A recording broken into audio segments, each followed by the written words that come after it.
Prabhas NTR craze గురించి ప్రత్యేకంగా చెప్పాల్సిన అవసరం లేదు. ఈ ఇద్దరికి ఉన్న మాస్ ఫాలోయింగ్ అంతా ఇంత కాదు. బాహుబలితో ప్రభాస్ పాన్ ఇండియా స్టార్డమ్ సంపాదించుకోగా RRR సినిమాతో ఎన్టీఆర్ పాన్ ఇండియా మార్కెట్లోకి అడుగుపెట్టాడు. ఈ ఇద్దరికి ప్రస్తుతం పాన్ ఇండియా లెవెల్లో మంచి క్రేజ్ ఉంది. ప్రస్తుతానికి ఈ ఇద్దరు ఎవరి సినిమాలతో వారు బిజీగా ఉన్నారు. కానీ ఓ విషయంలో మాత్రం ఈ ఇద్దరు అసలు తగ్గేదేలే అని అంటున్నారు. పోకిరిలో పండుగాడు చెప్పినట్టు ఒక్కసారి కమిట్ అయితే నా మాట నేనే వినను అన్నట్లుగా ఎవరిని పట్టించుకోరు ప్రభాస్ ఇక ఎన్టీఆర్.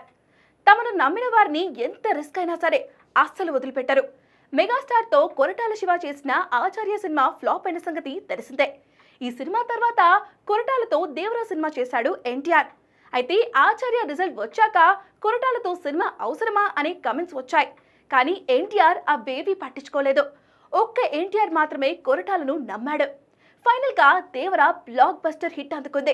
ఇప్పుడు మారుతి విషయంలోనూ ప్రభాస్ అదే చేశాడు. అసలు ప్రభాస్ స్టార్డమ్ కు మారుతితో సినిమా ఏంటి అని మొదట్లో చాలా నెగిటివ్ ట్రెండ్ చేశారు.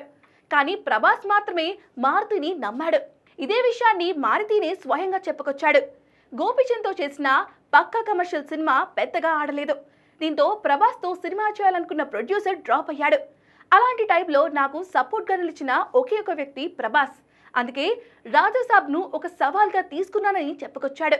చెప్పినట్టే టీజర్తో అదరగొట్టేశాడు మారుతి. ఈ ఒక్క టీజర్ చాలు సినిమా హిట్ అనేలా చేశాడు. కాబట్టి ఎన్టీఆర్ ప్రభాస్ ఇద్దరు కూడా ఒక్కసారి ఎవరైనా నమ్మారంటే ఎవరేమన్నా సరే అస్సలు పట్టించుకోరు. సినిమా రిజల్ట్స్తోనే కమెంట్ చేసిన వారి నోర్లు మూయిస్తారు.